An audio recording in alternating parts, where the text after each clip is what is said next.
దేవుని ఆత్మ మన మధ్యలో సంచరించుచున్నది. నీ ముందు వెనక దేవుడు ఆవరించి ఉన్నారు. స్తోత్రం స్తోత్రం స్తోత్రం స్తోత్రం స్తోత్రం. మా విన్నపాలు ఆలకించే దేవుడా, ఆకాశమే నీ మహిమను కనపరిచే దేవుడవు. శాశ్వతముగా సింహాసనసీనుడైన దేవుడవు. నలిగిన వారికి దుర్గమైన దేవుడవయ్యా, నిరంతరము రాజైన దేవుడవు. మా కాలగతులు నీ వసతులు ఉన్నాయి. దయగల వారి ఎడల దయ చూపే దేవుడవు. పుట్టి చేతులతో వచ్చారు నీ ప్రజల ప్రభు, గాలి హృదయాలతో వచ్చారు. నీ వాక్యం చేత వారి హృదయం నింపబడాలా. వారు ఏదైతే కార్యం కొరకు ఎదురు చూస్తున్నారో అది చేతిలో పట్టుకుని వారు తిరిగి వెళ్ళాలా.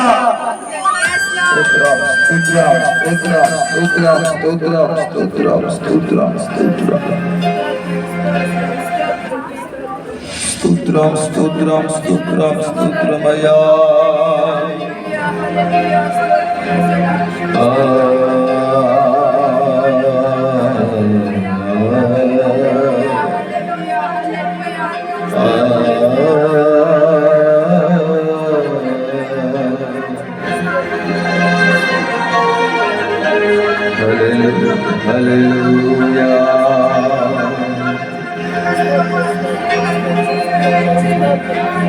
నా అతిశయము నీవే,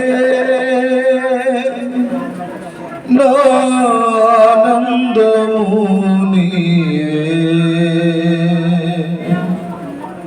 నా ఆరాధన నీవే.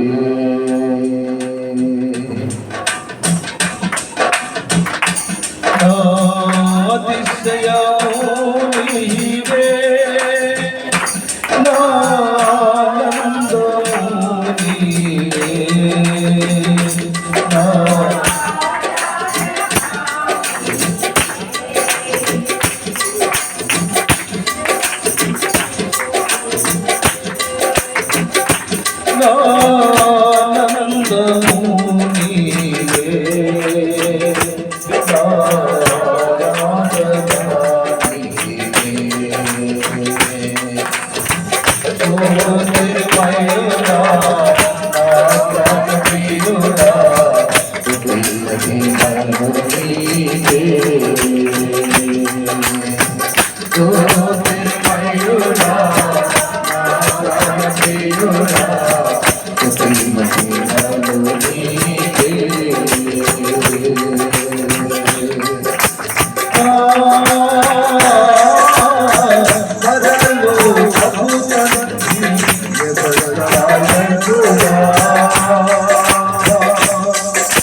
పాడదాం కలిసి.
నా అతిశయము నీవే, నా ఆనందము నీవే.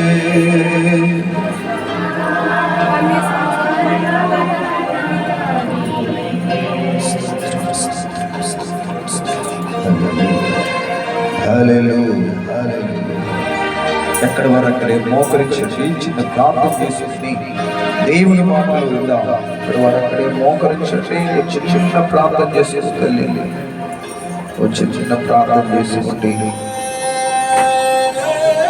ఏ ఆలోచనతో ఈ స్థలానికి వచ్చావు, ఏ తలంతో ఏ ఉద్దేశంతో ఈ స్థలానికి వచ్చావు, ఈ కుటుంబ ఆశీర్వాదం కూడుకుని వచ్చావు. నీ హృదయాన్ని అంతరంగాన్ని ఎరిగని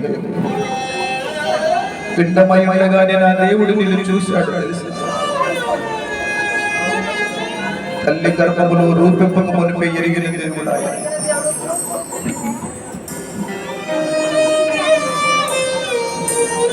ప్రభు నన్ను మర్చిపోయాడు అనుకుంటున్నావా? ప్రభు నన్ను విడిచిపెట్టేసాడు అనుకుంటున్నావా? నిన్ను నేను ఎడవలేదు, ఎడబాయలేదని దేవుడు చెబుతున్న రాత్రి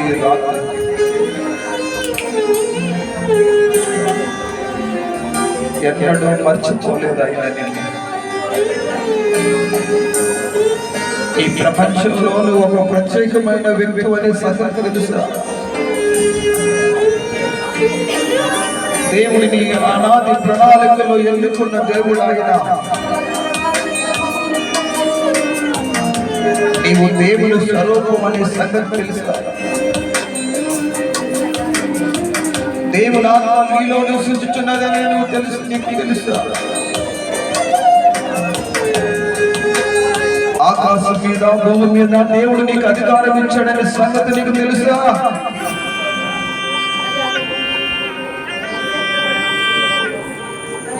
ఈ రాత్రి నువ్వు బలం పొందుకుంటున్నావు, ఈ రాత్రి బలపరచబడుతున్నావు, అభిషేకించబోతున్నాడు దేవుడి రాత్రి. గొప్ప విడుదల దేవుడు నీకు ఇవ్వబోతున్నాడు, గొప్ప విమోచన దేవుడు కలగ చేయబోతున్నాడు, గొప్ప ఆదరణ దేవుడు నీకు ఇవ్వబోతున్నాడు. యేసు నామములో అడుగుచున్నాము తండ్రి, ఆమేన్. అందరూ కూర్చుందాం. సమయం 8:09 అవుతుంది. 9:30 ప్రార్థన కూడికను ముగించడం జరుగుతుంది. ఇప్పుడు వచ్చిన మీ అందరికీ ప్రభు అయిన యేసుక్రీస్తు నామమునందు ప్రత్యేకమైన వందనాలు తెలియజేస్తూ ఉన్నాను. నన్ను ప్రేమతో ఇక్కడికి ఆహ్వానించిన దైవజనులు సునీలయ్య గారికి ప్రత్యేకమైన వందనాలు. నాకంటే ఇక్కడ ఉన్నటువంటి వీళ్ళు కొందరు విద్యావంతులు ఉన్నారు, జ్ఞానవంతులు ఉన్నారు. నేనైతే అల్పుడను, ప్రభు నామ పక్షాన నిలబడినటువంటి నేను దీనదాసుడని. హల్లెలూయా. యేసు ప్రభు యొక్క పాదధూళిని ఈ రాత్రి మీ మధ్యలో అల్పుడైన నన్ను నిలబెట్టినందుకు దేవుడికి నేను వందనాలు తెలియజేస్తున్నాను. హల్లెలూయా. కొద్ది నిమిషాలు దేవుని మాటలు మనం విందాం. ఈ కుటుంబ ఆశీర్వాదాల కూడుకు వచ్చినటువంటి మీరు మీ కుటుంబాలన్నీ దీవించబడే ఈ రాత్రి స్థలముల నుంచి మీరు వెళ్ళబోతున్నారు. నమ్మిన వారు గట్టిగా చప్పట్లు కొట్టండి. పరిశుద్ధ గ్రంథంలో నుంచి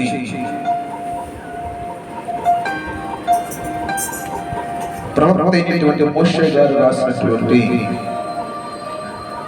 5వ ఖండము, ద్వితీయోపదేశ ఖండము 5వ అధ్యాయము 33వ వచనాన్ని కాబట్టి మీరు కుడికి గాని ఎడమకి గాని కుడికి గాని ఎడమకి గాని తిరగక మీ దేవుడని యెహోవా ఆజ్ఞాపించినట్లు మీకు ఆజ్ఞాపించినట్లు చేయుటకు జాగ్రత్తగా పడవలెను. హల్లెలూయా. ఈరోజు మనం నేర్చుకునే విషయం ఏంటంటే జాగ్రత్త పడవలెను అనే విషయం మీద మనం ఈ రోజున నేర్చుకోబోతున్నాం. పరిశుద్ధాత్మ దేవుడు నేర్పే విషయాలు ఈ రోజున చాలా ప్రాముఖ్యమైన విషయాలు. ఇప్పుడున్న కాలము నిర్లక్ష్యంగా ఉండే కాలం కాదండి, జాగ్రత్తగా ఉండే కాలం ఇది. కుడికి అయినా ఎడమకైనను తిరగకుండా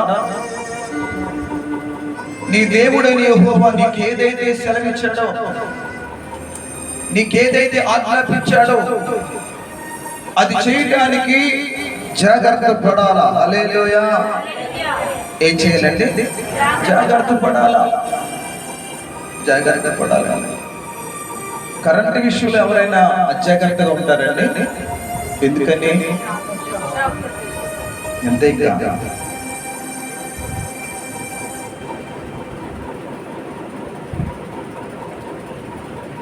అగ్ని దగ్గర ఎవరైనా నిర్లక్ష్యంగా ఉంటారండి? ఎందుకని?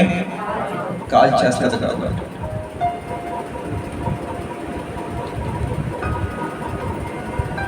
ఈ రాత్రి వేళ కాల సమయంలో దేవుడు చెప్పేటటువంటి విషయాలు చేయడానికి జాగ్రత్త పడాలా. దేవుడు సార్వత్రిక సంఘానికి ఏ విషయాలైతే బోధించారో ప్రవక్తల ద్వారా, అపోస్తలుల ద్వారా, ఈనాటి దైవజనుల ద్వారా ఏ విషయాలైతే మరుగు చేయబడిన విషయాలు బయలుపరిచి ప్రజలకి బోధించారో పరిశుద్ధాత్మ దేవుడు, అవి చేయడానికి మనం ఎలా ఉండాలంటే చాలా జాగ్రత్తగా ఉండాలని వాక్యం నేర్పుతా ఉంది. హల్లెలూయా. జాగ్రత్తగా ఉండాలండి. కొన్ని ప్రాముఖ్యమైన విషయాలు మీకు తెలియపరుస్తూ కొంచెం ముందుకు వెళ్తాను నేను. ఆదికాండము 31వ అధ్యాయం 24వ వచనం. ఆ రాత్రి ఒక కల వచ్చింది పెద్ద ఆయనకి. సిరియావాడైనటువంటి లాబాను దగ్గరికి వచ్చి, నీవు యాకోబుతో మంచి గాని చెడ్డ గాని పలుకుము, జాగ్రత్త సుమా అని చెప్పాడండి. హల్లెలూయా. సిరియా దేశస్థుడైనటువంటి లాబాను యాకోబుకి మేనమామ అంటే ఎవరండి? వరుసకి ఏమవుతాడండి? మేనమామ అవుతాడు. కొద్దిపాటి కాలము మేనమామ ఇంటి దగ్గరగా నివాసం ఉండడానికి వస్తే, వచ్చిన తర్వాత లాబాను ఏమంటున్నాడు తెలుసండి? లాబానా, యాకోబు గురించి లాబాను కలలోకి వెళ్ళిపోయాడు దేవుడు. గట్టిగా చెప్పండి కొట్టండి. లాబాను దగ్గరికి దేవుడు వెళ్ళిపోయాడు యాకోబు గురించి. ఏమంటున్నాడంటే దేవుడు, మంచిగా గాని చెడ్డగా గాని మాట్లాడడానికి కూడా నువ్వు ఎలా మాట్లాడాలా? చాలా జాగ్రత్తగా నా దాసుడైన లాబానుతో మాట్లాడాలా, యాకోబుతో మాట్లాడాలా. ఎవరు అనుకుంటున్నావు యాకోబు అంటే? పరలోకపు దర్శనాన్ని చూసినటువంటి వాడు, దేవుని వాగ్దానాన్ని పొందుకున్న మనిషి. యాకోబు ఇశ్రాయేలుగా మార్చబడేటటువంటి ఒక వ్యక్తి. అలాంటి వ్యక్తితో నువ్వు ఎలా మాట్లాడాలి? రాబోయే తరంలో ప్రపంచానికి ఒక గొప్ప జాతిని ఇవ్వబోతున్నటువంటి ఒక మూల పురుషుడు. రాత్రంతా పిలిగిలాడి అనుభవం కలిగిన వాడుతో నువ్వు ఎలా మాట్లాడతావు? వేళాకోళంగా మాట్లాడతావా? భయం లేనట్టుగా మాట్లాడతావా? సేవకుడు అంటే దేవుడి సేవ కొరకు ప్రత్యేకించబడి అయిన వాళ్ళని కన్న ఊరిని ప్రాంతాన్ని విడిచిపెట్టి ఏదో ప్రాంతంలోకి వచ్చి సేవ చేస్తున్నటువంటి ఆ సేవకుడి పట్ల ఎలా మాట్లాడాలా? ఎట్లా మాట్లాడతావు? లాభాను నువ్వు మాట్లాడేటప్పుడు చాలా జాగ్రత్తగా మాట్లాడాలా. ఇశ్రాయేలుతో దేవుడు ఏం చెప్పాడండి? నేను చెప్పింది చేయడానికి మీరు జాగ్రత్త పడండి అని ఇశ్రాయేలుకి దేవుడు చెప్పాడు. లాభాలతో దేవుడు ఏం చెప్పాడంటే యాకోబుతో మాట్లాడేటప్పుడు కొంచెం అన్ని దగ్గర పెట్టుకుని మాట్లాడాడు. 29వ వచనం చదవండి. నీకు హాని చేయుటకు నా చేతనవును. నీకు హాని చేయడానికి నా చేతనవుతుంది. అయితే పోయిన రాత్రి నీ తండ్రి యొక్క దేవుడు, ఇదిగో నీ తండ్రి యొక్క దేవుడు నీవు యాకోబుతో మంచిగా గాని చెడ్డగా గాని పలకదు, జాగ్రత్త సుమారి అని నాతో చెప్పాడు. కాబట్టి నేను ఏమి చేయలేకపోతున్నాను, ఏమి మాట్లాడలేకపోతున్నాను. సేవకులతో ఎలా మాట్లాడాలండి? దేవుని కొరకు సమర్పణ కలిగి, ప్రత్యేకం కలిగి, ఒక దర్శనాన్ని కలిగి సేవ చేస్తున్నటువంటి దేవుని పిలుపు అందుకున్నటువంటి వ్యక్తులతో, పరిశుద్ధంగా జీవించేటటువంటి వ్యక్తులతో, దేవునితో పెనుగలాడే అనుభవం కలిగినటువంటి వారితో ఎలా ఉండాలి? దేవుని పిల్లలైనటువంటి వారు జాగ్రత్తగా ఉండాలా? జాగ్రత్తగా ఉండాలి కదా. డ్రైవింగ్ ఎలా చేయాలి? చేయకపోతే ఏమైందమ్మా? యాక్సిడెంట్ అవుతుంది కదా. దైవ సేవకుడు అంటే బైబిల్ పట్టుకుని బతకలాగా తిరిగే మనిషి కాడు. దేవుని కొరకు ఏర్పాటు చేస్తున్నాడు దేవుడు. మహిమ కలిగిన పరిచర్యలో అనేకులను సిద్ధం చేయడానికి నరులకు దేవునికి మధ్యవర్తిగా నియమించినటువంటి ఒక సేవకుడు ఎలా మాట్లాడాలి? ఇలా మాట్లాడాలి. మాట్లాడేటప్పుడు చాలా జాగ్రత్తగా వాళ్ళతో మనం మాట్లాడాలి. అల్లుడే కదండి, మా అల్లుడు నా ఇష్టం అంటాకి లేదండి. మా తమ్ముడే కదా, మా అన్నయ్యే కదా, మా బాబాయే కదా, మా మావయ్యే కదా, మాకు తెలిసిన వాడే కదా, మా కొలికే కదా, మా తోట ఉద్యోగస్తుడే కదా. ఎలా పడితే అలా మాట్లాడేయచ్చు, ఎలా పడితే అలా చేసేయచ్చు అనడానికి వీలు లేదు.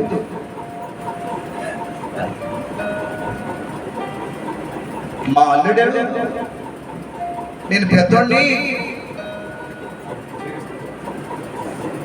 అదేంటయ్యా మేనమావగా మాత్రం హక్కు ఉండదా? ఉండదా? తల్లిదండ్రులు లేకపోతే ఏం చేయాలంటే చెప్పాలా? మీరు ఆ మూడైదు లేకపోతే హల్లెలూయా. ఎట్లా ఉండాలండి? ఎట్లా ఉండాలి? మేనమామని కానీ లేకపోతే మా మేనల్లుడు అని కానీ ఎందుకు దేవుడు ఎలా చెప్పాడు? దేవుడు చెప్పినట్లుగా ఎందుకు చేయాలి? నీ దేవుడే యెహోవా నీకు ఆజ్ఞాపించింది చేయడానికి ఎలా ఉండాలమ్మా? జాగ్రత్తగా ఉండాలి. ఇప్పుడు లాభాన్ని ఎలా ఉండాలా? చాలా జాగ్రత్తగా ఉండాలి. యాకోబు దగ్గర మాట్లాడే విషయంలోనే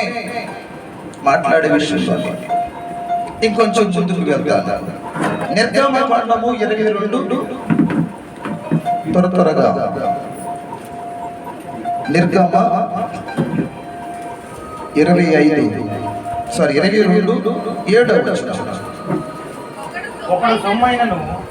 ఒకడు సొమ్మైన సామానమైనను జాగ్రత్త పెట్టడానికి ఇదిగో తన పొరుగు వారికి అప్పగించినప్పుడు అది ఆ మనుష్యుని ఇంట నుండి దొంగిలింపబడి. ఇక్కడ ఆగిపోతాం. ఇశ్రాయేలులో ఎవడైనా ప్రయాణం చేస్తున్నాడు అనుకుందాం, నా మాటలు వినాలి. ఇశ్రాయేలులో ఎవరైనా ప్రయాణం చేసేటప్పుడు కానీ లేదంటే సరైనటువంటి సెక్యూరిటీ కలిగినటువంటి నివాసం లేదు, గుడారం లేదు,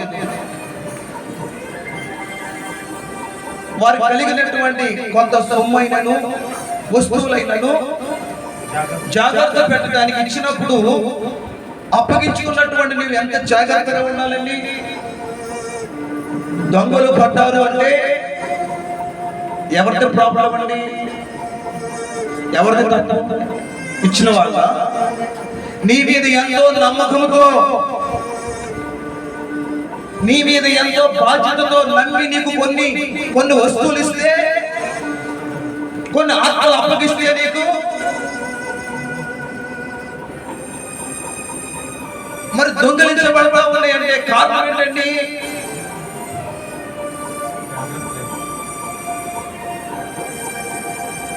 జాగ్రత్తగా ఉండాలా. హల్లెలూయా. వస్తువుల విషయాల్లో కూడా మనం ఉన్న వస్తువుల విషయాలు ఎంత జాగ్రత్తగా ఉంటామండి. ప్రయాణం చేసేటప్పుడు కొంతమంది వాష్రూమ్ కూడా తాళాలు వేసుకుని వెళ్ళే వాళ్ళు ఉన్నారు, లేరండి? వాష్రూమ్ కూడా తాళాలు వేస్తారు. బయట ఉన్నటువంటి సామానం అంతా కూడా లోపల పెట్టేస్తారు కదండి. ఎవరైనా పట్టుకుపోతారని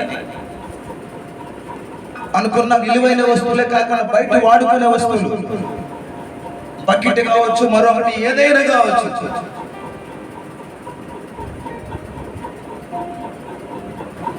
పచ్చడి చేసుకున్న రోలు చూడండి, అది దాచుకుని వెళ్ళింది ఒక ఆమె. పచ్చడి చేసుకున్న రోలు తెలిసింది బయట బండ అంటది కదా.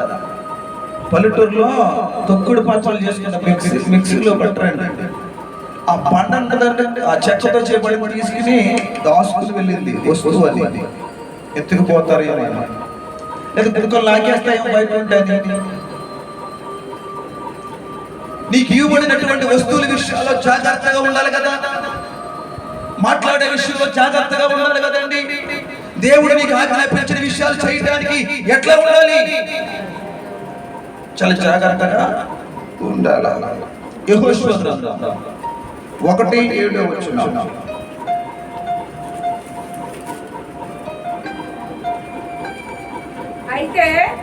అయితే నీవు నిబ్బరము కలిగి జాగ్రత్త పడి, ఇదిగో యెహోషువ, నువ్వు నిబ్బరంగా ఉండి జాగ్రత్త పడే సమయం ఇది. గట్టిగా చెప్పలు కొట్టాలా. హల్లెలూయా, హల్లెలూయా. యెహోషువ, దేవుడు ఏం చెప్తున్నాడు యెహోషువతో? ఇదిగో నిబ్బరము కలిగి జాగ్రత్త పడి బహుధైర్యంగా ఉండు. నా సేవకుడైన మోషే నీకు ఆజ్ఞాపించిన ధర్మశాస్త్రమంతటా చొప్పున చేయడానికి నువ్వు జాగ్రత్త పడాలా. హల్లెలూయా. నా సేవకుడు ఏ విషయాలైతే నీకు చెప్పాడో, నా ప్రవక్త, నా సేవకుడు, నా దైవజనుడు ఏ విషయాలైతే నీకు చెప్పాడో ఆ విషయాలు చేయడానికి యెహోషువ నువ్వు ఎలా ఉండాలంటే చాలా జాగ్రత్తగా ఉండాలి. లాభంతో దేవుడు ఏం చెప్పాడంటే ఏ విషయాల్లో? మాట్లాడే విషయాల్లో. ఇశ్రాయేలీయుల దేవుడు ఏం చెప్పాడండి? వస్తువుల విషయాల్లో జాగ్రత్తగా ఉండాలా. యెహోషువతో దేవుడు ఏం చెప్పాడండి? సేవకుడు చెప్పిన దాన్ని చేయడానికి ఉండాలా వద్దా? నువ్వు చెప్పేది ఏంటంటే, మీరు చెప్తే మేము వినాలనుకుంటే ఏమండి? ఎట్లా ఎట్లా మరి? నిర్లక్ష్యంగా సమయం కాదు ఇది. సమయం లేదనే సంగతి సాతానుకు తెలుసు. కొంచెమే ఉందని వాడు పరుగులు వెళ్ళేస్తున్నాడు. నువ్వేమైనా కొంచెం నిద్ర, ఇంకొంచెం కులుగుపాటు, దినబలి చెడ్డవి కనుక సమయాన్ని పోనీయకుండా చేసుకోవాలి కదండి. జాగ్రత్తగా ఉండాలి కదండి. జాగ్రత్తగా ఉండాలి. లేకపోతే లాభాలతో మాట్లాడే విషయాల్లో జాగ్రత్తగా ఉండమని చెప్పాడు. ఇశ్రాయేలీయుల విషయాల్లో, మీ వస్తువుల విషయాల్లో మీరు జాగ్రత్తగా ఉండమని చెప్పాడు. యెహోషువతో దేవుడు చెప్పాడు, నా సేవకుడు చెప్పిన దాన్ని చేయడానికి నువ్వు జాగ్రత్తగా ఉండాలని చెప్పాడు. మొదటి సమయంలో గ్రంథం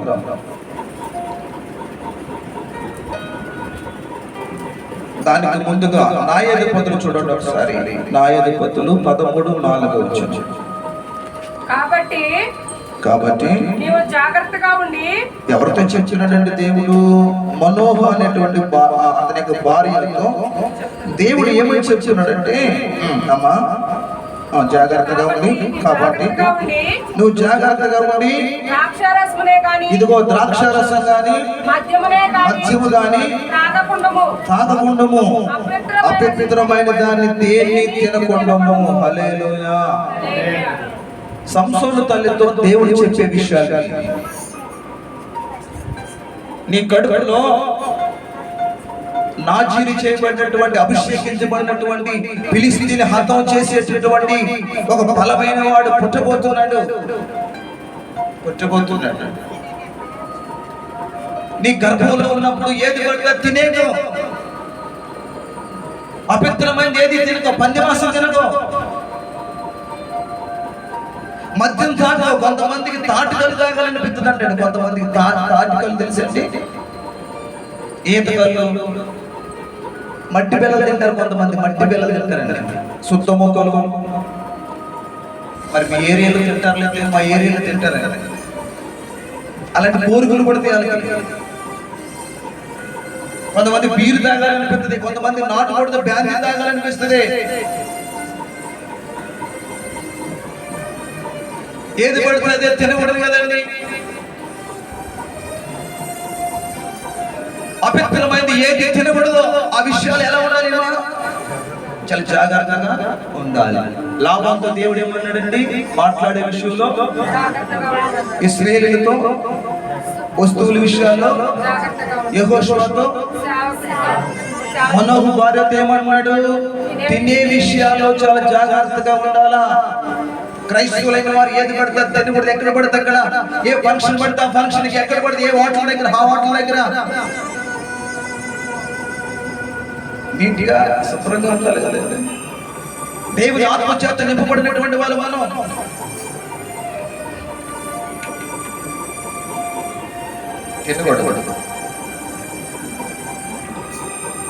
మొదటి సమయం 19:2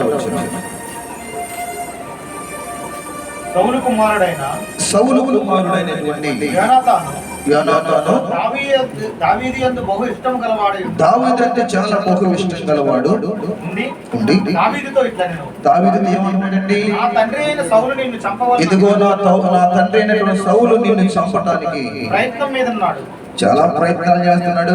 కాబట్టి నీవు ఉదయం జాగ్రత్త పడి, ఇదిగో ఉదయం నువ్వు ఎలా పడాలి? చాలా జాగ్రత్త పడాలి. హల్లెలూయా. రహస్యమంతున్న స్థలాల్లో దాకో. నా తండ్రి అయినటువంటి సౌలు నిన్ను చంపడానికి ప్రయత్నాలు చేస్తున్నాడు. దావీదా, స్నేహితులు చెప్పే విషయాలు ఇవి. మనకి స్నేహితుడు ఎవరండి? చెప్పండి. నిజమైన స్నేహితుడు యేసే కదా.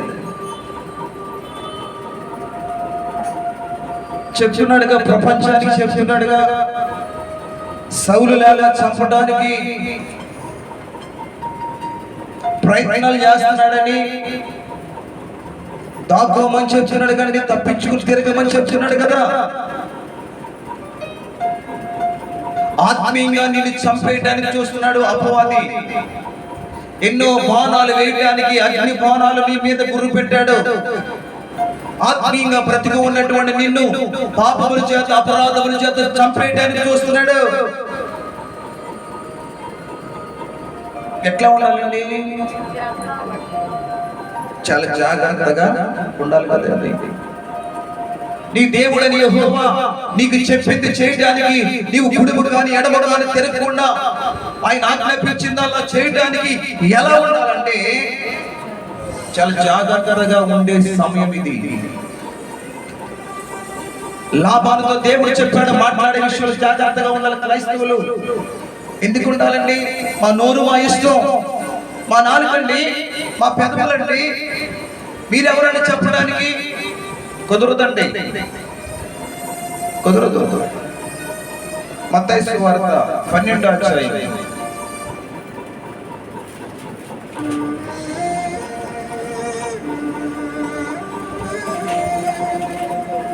తీసారండి. 36వ వచనం, 37వ వచనం. ఇదిగో నేను మీతో ఏం చెప్తున్నానంటే మనుషులు పలుకు వ్యర్థమైన ప్రతి మాట గురించి విమర్శ దినమును నువ్వు లెక్క చెప్తావు. హల్లెలూయా. నీ మాటల బట్టి నీవు నీతిమంతుడను తీర్చిదిద్దబడతావు, నీ మాటల బట్టి నీవు అపరాధమని. మాటల విషయంలో దేవుని పిల్లలు వ్యర్థమైన మాటలు మాట్లాడకూడదు. హృదయం నిండి ఉన్న దాన్ని బట్టి నోరు మాట్లాడాలా. నీ హృదయం అంతా వాక్యం చేత నింపబడితే వాక్య సంబంధమైన మాటలు వస్తాయి. ఆత్మ చేత నింపబడితే ఆత్మ సంబంధమైన మాటలే వస్తాయి. లోకస్తులాగా లోక సంబంధమైన మాటలు, వ్యర్థమైన మాటలు, నా నోరండి నా ఇష్టం అంటానికి వీల్లేదు. ఒకవేళ మాట్లాడుకో, ప్రతి మాట దేవుడు రాస్తున్నాడు అంట. నీళ్ళు లెక్క అడుగుతాడు. ఎందుకు మాట్లాడావు అని అడిగితే ఏం చెప్తావు? ఈ మాట ఎందుకు మాట్లాడావు అంటే ఏం చెప్తావండి? కాబట్టి లాబానుతో దేవుడు చెప్తున్నాడు, లాబానా నా సేవకుడైనటువంటి యాకోబుతో నువ్వు మాట్లాడేటప్పుడు ఇదిగో జాగ్రత్తగా మాట్లాడు. జాగ్రత్తగా మాట్లాడాలా. నిష్ఠాసారంగా మాట్లాడతాను కుదురుతో. పాస్టర్ గారి మీద నిందలేయడానికి, తోటి వారి మీద నిందలేయడానికి, నేను కొన్ని కళ్ళబోలు మాట్లాడటానికి నువ్వు లేకపోతే నేను బ్రతకలేను.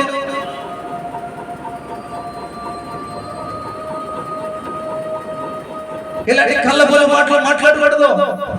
ఇలాంటి మాటలు నమ్మకూడదు అసలు. నువ్వంటే నా ప్రాణం.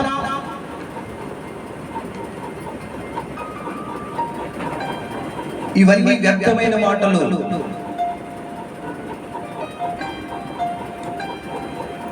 దేవుడు అంటున్నాడు, నీ నోటి మాటను బట్టి నువ్వు నీతిమంతుడు అవుతావు. గట్టిగా చప్పట్లు కొట్టండి. మాట్లాడే విషయంలో కూడా చాలా జాగ్రత్తగా మాట్లాడాలి.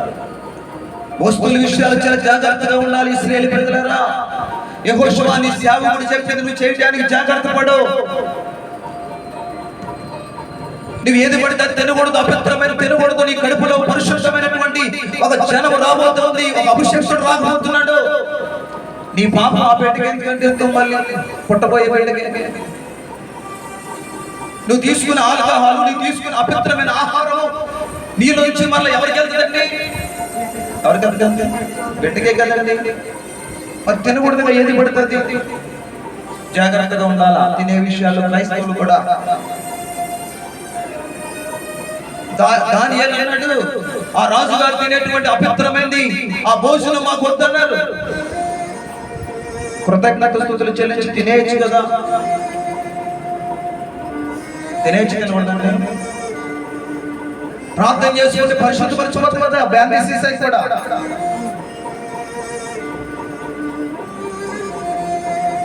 అపవిత్రమైంది దేన్ని మీరు తినకూడదు. దానియేలు వారి స్నేహితులు తినలేదు కాబట్టి ఈ రోజున ప్రపంచంలో వారి గురించి మాట్లాడుకుంటున్నారు. గట్టిగా చప్పట్లు కొట్టాలా.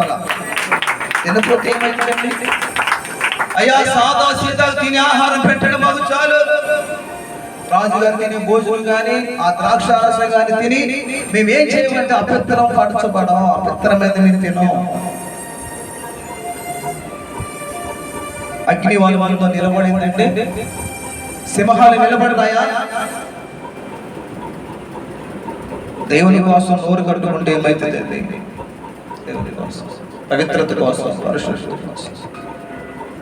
సృష్టిలో అన్ని మంచి. ఇలాంటి బోధలు నమ్మకండి మీరు.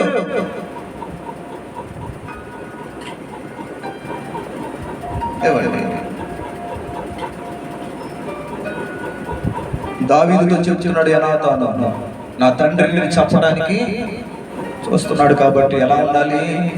చాలా జాగ్రత్తగా ఉండాలి. హల్లెలూయా. ఎలా ఉండాలండి? చాలా జాగ్రత్తగా ఉండే సమయం ఇది. కాబట్టి దేవుడు ఆనాటి దినాల్లో వారికి కొన్ని జాగ్రత్తలు చెప్పారు. ఈనాటి క్రైస్తవులకు దేవుడు చెప్తున్న జాగ్రత్తలు ఏంటో ఒక 2-3 చెప్పి నా మాటలు ముగించేస్తాను. హల్లెలూయా. ఆనాటి దినాల్లో ఆయన భక్తులకి కొన్ని జాగ్రత్తలు చెప్పారు. ఈనాటి దినాల్లో క్రైస్తవులు చేయవలసినటువంటి ప్రాముఖ్యమైనటువంటి జాగ్రత్తలు ఒక 3 చెప్పేసి నా మాటలు ముగించేస్తాను. హల్లెలూయా. ప్రసంగి గ్రంథము మొట్టమొదటి గ్రంథం 8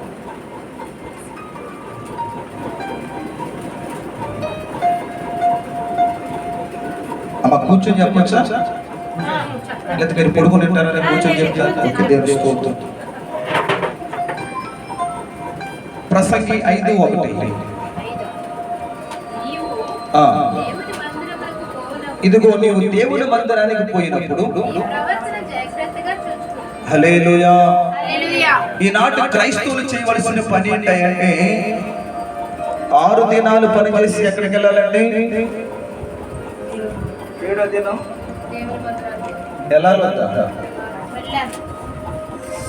2024లో ఒక ఆదివారం కూడా ప్రార్థన మానకుండా వచ్చాను అన్న వాళ్ళ చేతులు ఎత్తండి. ఇక్కడ ఎవరైతే ఒక ఆదివారం కూడా 52 ఆదివారాల్లో ఒక ఆదివారం కూడా నేను మానలేదు.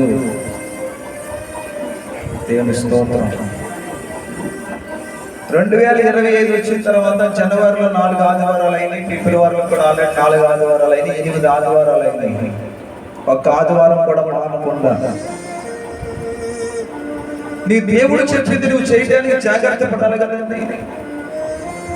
నువ్వు మందిరానికి ఎప్పుడు పోవాలండి? 6 దినాలు పనిచేసి 7వ దినాన పోవాలి కదండి.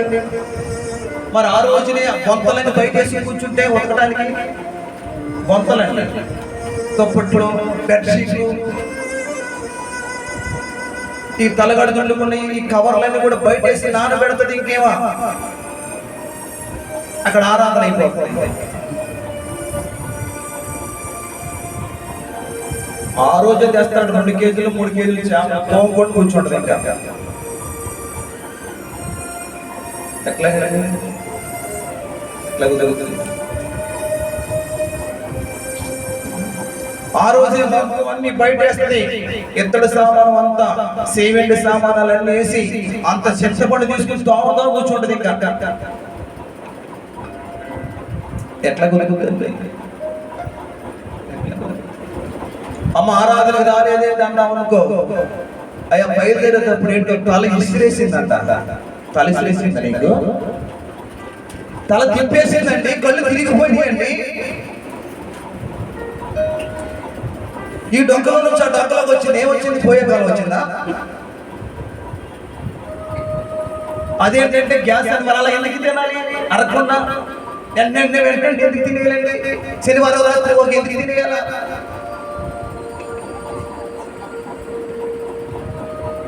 ఆరాధనకి వెళ్ళడానికి ఎంత ప్లాన్ చేయాలండి?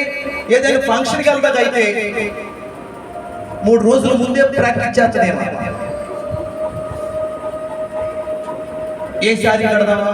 ఆ బీరువా దగ్గరికి వెళ్ళి ఆ చీర భుజం మీద వేసుకుని, నచ్చకపోతే మళ్ళీ ఇంకో చీర పక్కన పెట్టి ఇంకో చీర మళ్ళీ ఇంకో భుజం మీద వేసుకుని ఇన్ని రకాలుగా ఆలోచించి ఫంక్షన్కి అయితే 3 రోజుల ముందే చేతికి గోల్ రంగు వేయాలని మొత్తం అన్ని రంగులు వేసేస్తే పిచ్చెక్కిపోయి అదొక రంగు 5 రంగాలు వేసేస్తే మరి మందిరానికి అంతకేమైందండి?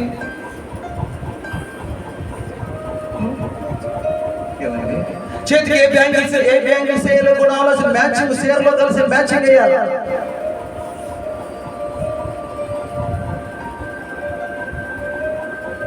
ఒక మా చర్చిలో తల్లో దువ్యాన్ని పెట్టుకుని వచ్చేసి పిచ్చిది, మర్చిపోయింది. తల్లో దూకుని దువ్యాన్ని పెట్టుకుని వచ్చేసి ఎట్లా? నువ్వు మందిరానికి పోయినప్పుడు ఎలా ఉండాలండి? ప్రవర్తన ఎలా ఉండాలండి? జాగ్రత్తగా ఉండాలి కదండి. ఎందుకు ఉండాలండి? బ్యాంకులోకి వెళ్ళినప్పుడు ఏం చెప్తారండి? కొన్ని హెచ్చరికలు ఇస్తారు. అక్కడ బ్యాంక్ దగ్గర ఏమనండి, మన ఇష్టానుసారంగా ప్రవర్తించడానికి కుదరదు. అక్కడ కొన్ని బ్యాంక్ రూల్స్ ఉంటాయి. ఒక కలెక్టర్ ఆఫీస్కి వెళ్తే కొన్ని రూల్స్ ఉంటాయి. అక్కడ అట్లాగే మనం ఉండాలి. ఒక ఎంఆర్ ఆఫీస్కి వెళ్ళినప్పుడు, అక్కడికి ఇక్కడికి పోయినప్పుడు ఎంత క్రమంగా ఎంత జాగ్రత్త. మరి మందిరానికి వచ్చినప్పుడు అప్పుడే డ్వాక్రా గురించి మాట్లాడుతుంది ఆ మందిరంలో. వాక్యం చెప్తుంటే మన నెల అట్లేంటి? ఇప్పుడు వాక్యం చెప్పేది అప్పుడే బండి ఈఎంఐల గురించి మాట్లాడుతుందేమో. ఏం కట్టుకున్న చీరల గురించి మాట్లాడుతుంది, పెట్టుకున్న నగల గురించి మాట్లాడుతుంది. ఏవే విషయాలు, బయట విషయాలు, ఆ విషయాలు, ఈ విషయాలు. ఎట్లా ఉండాలంటే దేవుని మందిరంలో ప్రవర్తన చాలా జాగ్రత్తగా ఉండాలి కదా. మందిరానికి పోయే ముందు ఎందుకు సిద్ధపాటు ఉండట్లేదు? ఏదైనా ఫంక్షన్ అంటే, ఏదైనా మ్యారేజ్ ఫంక్షన్ అంటే, మరొకటి 3 రోజుల ముందే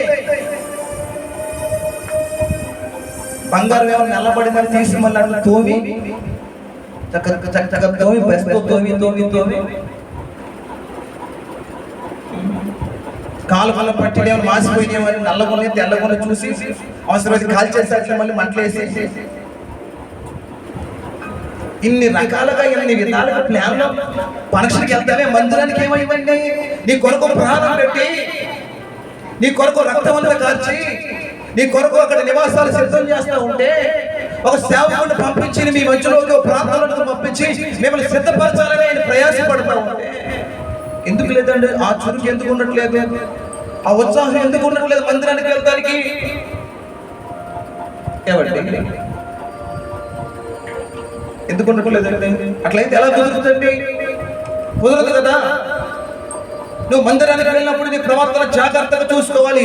ఎందుకు జాగ్రత్తగా చూసుకోవాలో ఒక 2 విషయాలు మీకు జ్ఞాపకం చేస్తాను. కీర్తన గ్రంథం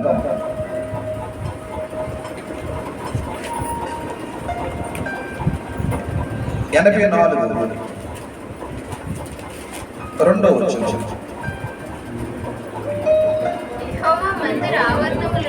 యెహోవా మందిరము మందిర ఆవరణములను చూడవాలని నా ప్రాణం ఎంతో ఆశపడుచున్నది. అది సొమ్మ చెల్లుచున్నది. జీవము గల దేవుని దర్శించుటకు ఎప్పుడు దర్శించావా? నా హృదయమును నా శరీరమును ఆనందంతో కేకలు వేయుచున్నది. ఎందుకని? జీవం గల దేవుడు ఉన్నాడు అక్కడ. గట్టిగా చెప్పలు కొట్టాలా? మందిరం అంటే జీవం గల దేవుడు ఉండే స్థలం అది. ఎక్కడైతే తన నామమందు 2-3 చేరి ఉంటారు అదే మందిరం, అదే ప్రార్థన కూడిక, అదే దేవుడు ఉన్నాడు అక్కడ. నేను ఉంటానని దేవుడు చెప్పిన స్థలంలో జీవం గల దేవుడు ఉన్నప్పుడు ఎట్లా ఆలోచన ఉండాలండి? ఎట్లా ఆలోచించాలి? అప్పుడే ఫోన్ వస్తే ఫోన్ ఇచ్చుకుని వెళ్ళిపోతాడు, తాము వెళ్ళిపోతాయి. సెల చూసుకుంటా కూర్చుంటే ఎట్లా కుదురుతుందండి? సెల చూసుకుంటే చాటింగ్ చేస్తే ఎలా కుదురుతుంది? మందిరంలో ఉండగా ఎట్లా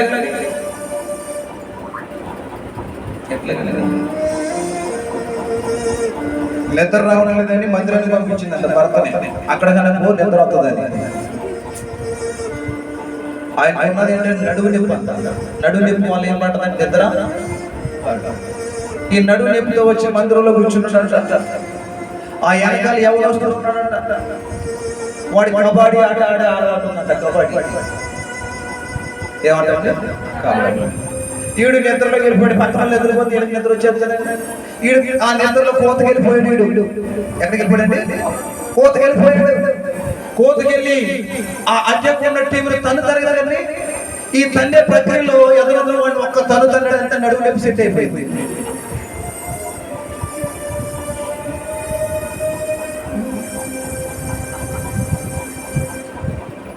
ఏమండి?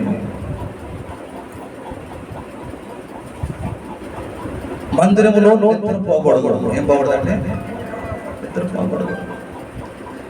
జీవం గల దేవుడు ఉండే స్థలం ఇది.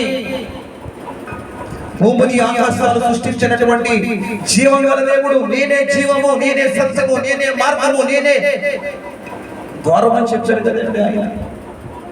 మరి అలాంటి ఆయన ఉండే ఈ స్థలంలో ఎంత జాగ్రత్తగా ఉండాలండి? మన ప్రవర్తన ఎలా ఉండాలండి? ఎట్లా ఉండాలండి? ఎంత వినయ విధేయతతో కూర్చోవాలండి? మన ఆలోచనలు, మన తలపులు ఎంత కంట్రోల్ చేసుకోవాలండి? కొంతమంది ఇక్కడే కూర్చున్నట్టు ఉంటారు, నాకు మాత్రం అలా తిరిగి వచ్చేస్తారు. అలా అలా అలా అలా మొత్తం IMIలు మొత్తం అన్ని అట్లా అట్లా అట్లా అట్లా వాళ్ళ అన్నది వీళ్ళన్నది ఏమన్నా అన్ని గుర్తుకు తెచ్చుకుని ఆఖరి హలేలి అంటే అప్పుడు హలేలి అంటారు. మందిరంలో ఉన్నప్పుడు మన ప్రవర్తన సమస్తం ప్రాణము శరీరం ఏం చేస్తుందంటే జీవం గల దేవుడిని దర్శిస్తామా? ఎప్పుడు మందిరానికి పోతాం? ఎప్పుడు ఆదివారం వచ్చేస్తుందని ఎంత కంగారండి దీనికి. ఎంత ఆశ్చర్యం, ఎంత ఆశ్చర్యం. జీవం గల దేవుని చూడాలని, జీవం గల దేవుని దర్శించాలని. మరి మనకి ఎందుకు ఉండట్లేదండి మందిరానికి? ఎప్పుడైనా పాస్టర్ గారి కంటే ముందు వచ్చిన అనుభవాలు ఉన్నాయా మందిరానికి? సేవకుడి కంటే ఎప్పుడైనా పాస్టర్ గారి కంటే ఎప్పుడైనా ముందొచ్చి ఆ మందిరం తుడిచిన అనుభవాలు ఉన్నాయా? సాపులు వేసిన అనుభవాలు ఉన్నాయా? లైట్ వేసిన అనుభవాలు ఉన్నాయా? జీవం గల దేవుడు ఉండే స్థలం అనేది. ఇంకా మందిరాన్ని ప్రేమించకపోతే దేవుడిని ప్రేమిస్తాం. మందిరంలో పరిచర్య చేయకపోతే ఇంకా దేవుడికి ఏం పరిచర్య చేస్తావు? జీవం గల దేవుడు ఉండే స్థలంలోనే నువ్వు పరిచర్య చేయకపోతే నువ్వు గిల్టీగా ఫీల్ అయితే, చిన్నతనంగా ఫీల్ అయితే ఎట్లా? సామ్సంగ్ కంపెనీ అధినేత తెలిసింది మీకు? సామ్సంగ్ కంపెనీ ఆయన చర్చికి వెళ్ళేవాడు. ప్రపంచంలో సామ్సంగ్ తెలియని వాళ్ళు ఎవరైనా ఉంటారండి? కంపెనీ పెద్ద కంపెనీ కదండి. ఫోన్స్ ఉన్నాయి, ఇంకా అన్ని ఉన్నాయి కదా, ఫ్రిడ్జ్లు ఉన్నాయి, ఎలక్ట్రికల్ సబ్స్టెన్స్ అన్నీ ఉన్నాయి కదా. ఆ పాస్టర్ గారిని అడిగాడంట, అయ్యా చర్చిలో ఏదైతే చెప్పండి అని. ఎవరండి? కంపెనీ ఓనర్ అండి, కంపెనీ స్థాపించిన ఆయన. ఆలోచించి అతని పేరు ఏదో ఉందని నాకు రావట్లేదు కానీ, మన చర్చికి వస్తున్న కదా, చెప్పులు ఎక్కడ పడితే అక్కడ ఇచ్చేస్తారా? అవన్నీ పట్టుకెళ్ళి ఆర్డర్లో పెట్టమన్నాడంట. మనమైతే మనిషికి వచ్చినట్లు వచ్చేంత రోసం, మనిషికి వచ్చేంత రోసం అట్లా వచ్చేది. నాకే చెప్పులు తీయమని చెప్తాడు పాస్టర్ గారు. నేనేంటి, నా స్థితి ఏంటి?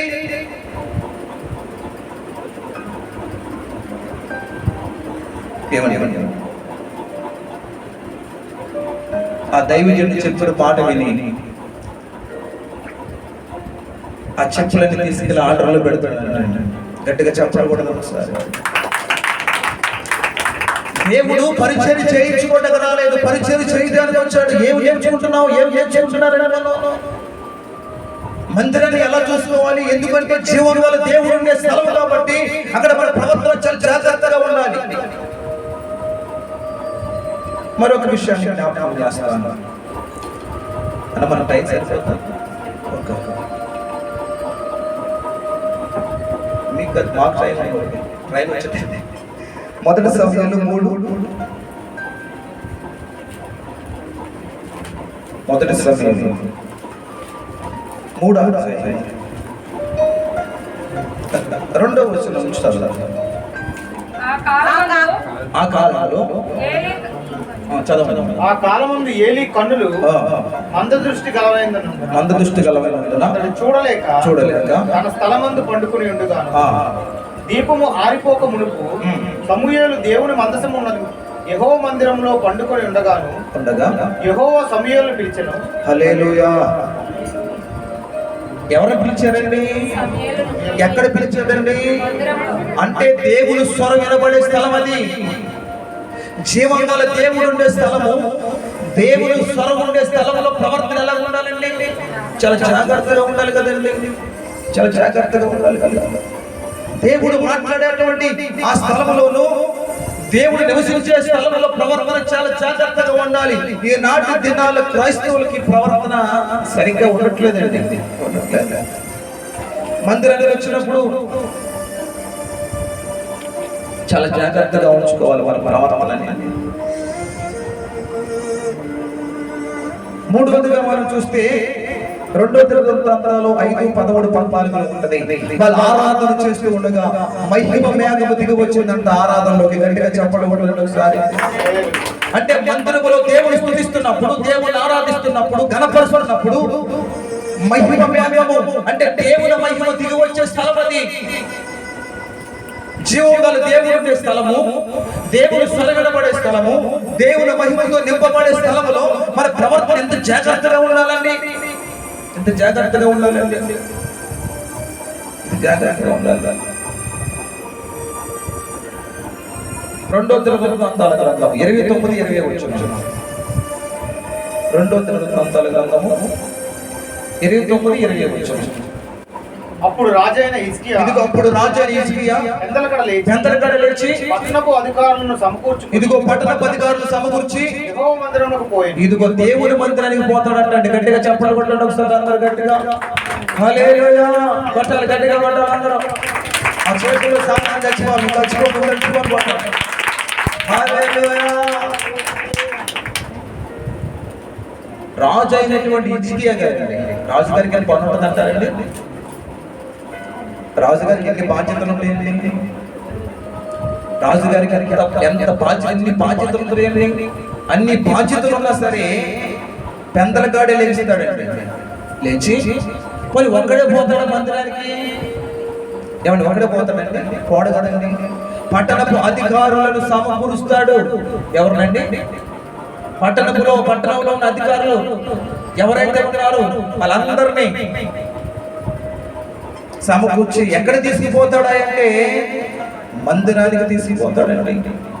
పెందలగాడే తీసుకుపోతాడు. హిజ్కియా గారండి. రాజు అయి ఉండి తనను తాను ఎంత తగ్గించుకున్నాడని మందిరంలో తన ప్రవర్తన చూడండి. రాజుగారు పోగు చేయటం ఏంటండి? ప్రజల్ని పట్టణ పథకాలు సమకూర్చడం ఏంటంటే ఒక రాజు ఒక దేశాన్ని పరిపాలించే ఒక ముఖ్యమంత్రి, ఒక చక్రవర్తి మందిరానికి తీసుకెళ్తాడంటే ప్రజల్ని. మందిరానికి ఎట్లా ఉందండి ప్రవర్తన? హిజ్కియాను చనిపోతావు అనే రోజు ఒక రోజు వచ్చిందండి. హిజ్కియాను చనిపోతావు, నీ ఇల్లును చక్క పెట్టుకోబట్టే. అయ్యా, నీ సన్నిధిలో నేను ఎలా ప్రవర్తించాను ఒకసారి కృపతో. అతని ప్రవర్తే 15 సంవత్సరాలు ఆయుష్ ఇచ్చింది. గట్టిగా చెప్పలు కొడగాల. నువ్వు మందిరంలో ప్రవర్తించే ప్రవర్తన నిన్ను కాపాడగలుగుతుంది.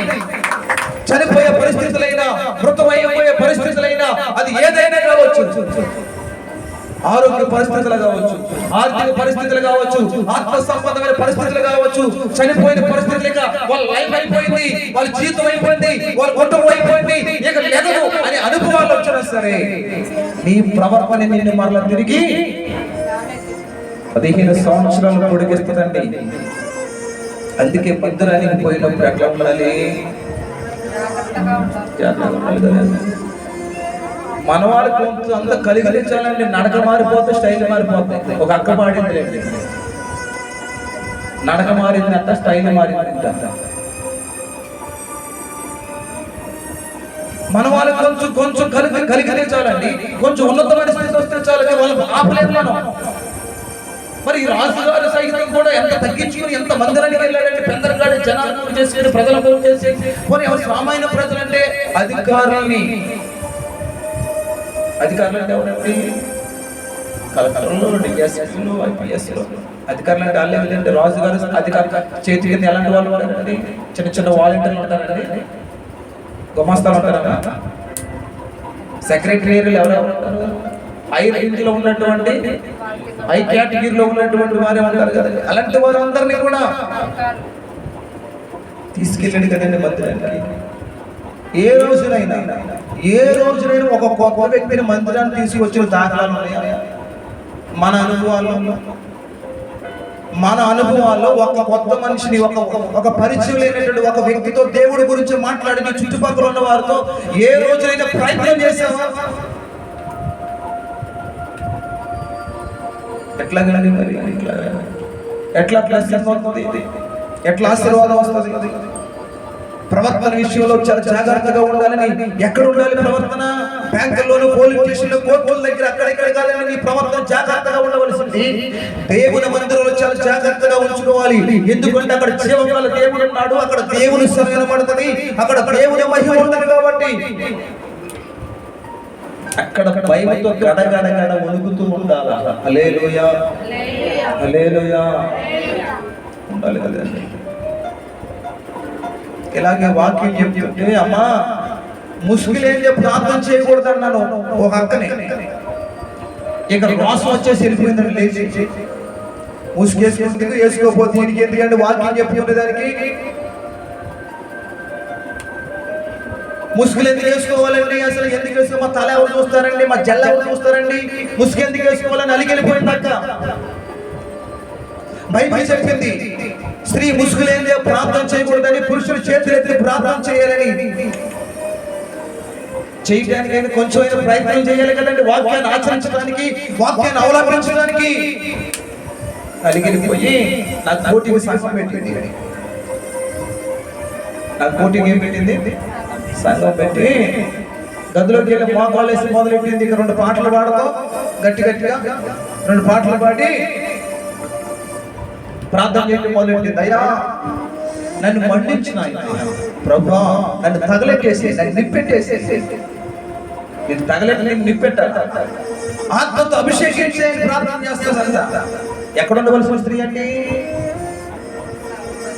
ఆమెను రక్షించడం కోసం ఎన్నో ఉపవాసాలు ఉండి, ఎన్నో ప్రార్థన చేసి, ఎంతో కన్నీరు కాల్చి, ఎన్నో దినాలు తినో ఎంతో కష్టపడి మోకాలి రేయనగా పక్కనగా ప్రార్థన చేసి ఆ మనిషికి విశ్వాసం తీసుకొస్తే పాస్టర్ గారు మాట్లాడితే పడకూడదండి, తట్టుకోలేదండి. తండ్రి తల్లి వాడు కదండి, తండ్రితో సమానం కంటే ఎక్కువ కదండి. భక్తి నేర్పిన వాడు కదండి, ప్రార్థన నేర్పిన వాడు కదండి, వాక్యం నేర్పిన మనిషి కదండి, విశ్వాసం నేర్పిన మనిషి కదండి.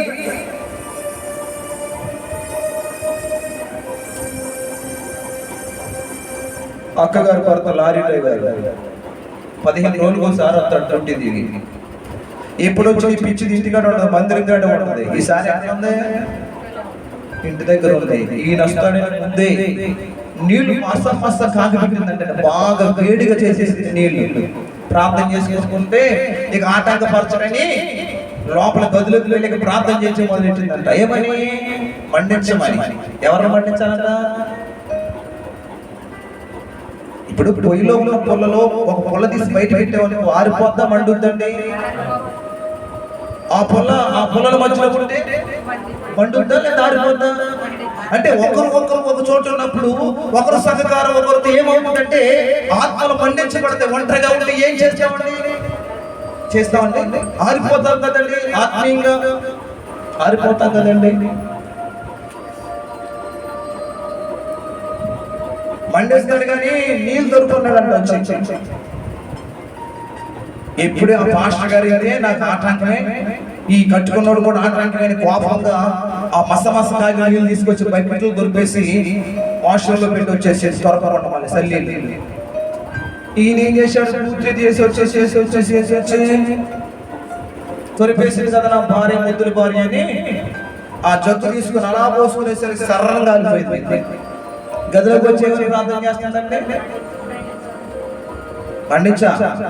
పండించాడుగా దేవుడు. మరి ఆ కోపం మీద మస కాగితాలు తీసుకొచ్చి ఆ నెత్తి మీద అలా తెమ్మరించేసరికి కోడు ఊడిపోయినట్టుగా మొత్తం తలంతా ఊడిపోయింది. ఇప్పుడు శాశ్వతమైన ముసుకొచ్చింది. గట్టిగా చెప్పలు కొట్టడం ఒకసారి. తలంతా రాలిపోయింది. ఇక కోడి ఊడిపోతుంది. బయలుదేరి కోడికి వేడి నీళ్ళ ముంచి ఎలా ఊడిపోతుంది? శాశ్వతమైన ముసుకొచ్చేసింది. ఇక అయ్యగారు మా ఉంది, ఇంకేమైపోయిందని వెళ్తే ముసుకేసుకుని ఉంది.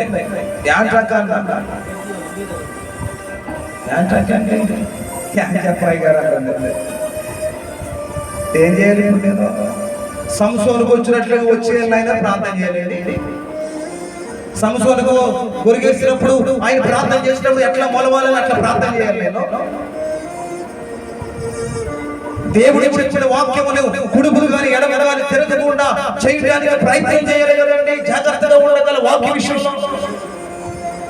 వాక్యం నీనాదో రాజోపులది కాదండి, దేవుడి వాక్యం ఇది. వాక్య విషయంలో నిర్లక్ష్యంగా కానీ అజాగ్రత్తగా ఉండకూడదు, చాలా జాగ్రత్తగా ఉండాలి. ప్రవర్తన విషయంలో అజాగ్రత్తగా ఉన్నవాడు చచ్చిపోతాడంటే బైబిల్లో ఉందండి. హల్లెలూయా. ఏ విషయంలోనండి? ప్రవర్తన విషయంలో అజాగ్రత్తగా ఉన్నవాడు చచ్చిపోతాడు. కాబట్టి రాత్రి వేళ కాల సమయంలో దేవుని పిల్లలైనటువంటి మనము మందిరంలో ఎందుకు ప్రవర్తన జాగ్రత్తగా ఉండాలి తెలుసండి? ఎవరో దేవుడిని అడిగినవాడు మందిరంలోకి వచ్చాడండి అనుకుందాం. మన ప్రవర్తన సరిగ్గా లేకపోతే అతను మారు మనసు వస్తుందండి, విశ్వాసం వస్తుందా? ప్రభు మార్గంలో నడవగలుగుతాడా? భయపడుతుంది అసలు ఎట్లా పడుతుందండి? అందుకనే మందిరంలో మన ప్రవర్తన చాలా జాగ్రత్తగా చూసుకోవాలి. ఎందుకో తెలుసా? ఇది సమస్త జనులకు ప్రార్థన మందిరం కాబట్టి. హల్లెలూయా, హల్లెలూయా. నీకు నాకు కాదండి, సమస్త జనులకు ప్రార్థన మందిరం కాబట్టి అనేక మంది వస్తుంటారు, పోతుంటారు. ముందుగా నువ్వు రక్షణ పొంది ప్రభువుని అంగీకరించినటువంటి నీవు మందిరముల ప్రవర్తన సరిగ్గా లేకపోతే ఒక మనిషిని కూడా మనం రక్షించలేదు కదండి. పేతురు గారు ఏమన్నారండి? ఇదిగో మీ ప్రవర్తన బట్టే మీ భర్తలు రాబట్టవచ్చు అని చెప్పాడు లేదండి? చెప్పారు లేదండి? నీ ప్రవర్తన బట్టి నీ భర్తను రాబట్టవచ్చు కదండి. కాబట్టి మన ప్రవర్తన విషయంలో వాక్యం బోధించట్లేదండి. వాళ్ళకి ప్రవర్తన చూస్తే చాలు మారిపోవాలనిపిస్తుంది, ప్రవర్తన చూస్తే చాలు రక్షించబడాలనిపిస్తుంది. దేవుడు అంటే భయం పడుతుందండి. అందుకని ప్రవర్తన విషయంలో మనం చాలా జాగ్రత్తగా ఉండాలి. ఇంకో మాట చెప్పి నా మాట ముగించేసాను. ఇంకా 2 పాయింట్లు ఉంటాయి కానీ ఇంకా తర్వాత మాట్లాడుతుందా. ఇంకో పాయింట్ చెప్పేసి నేను ముగించేసాను. మార్కు సువార్త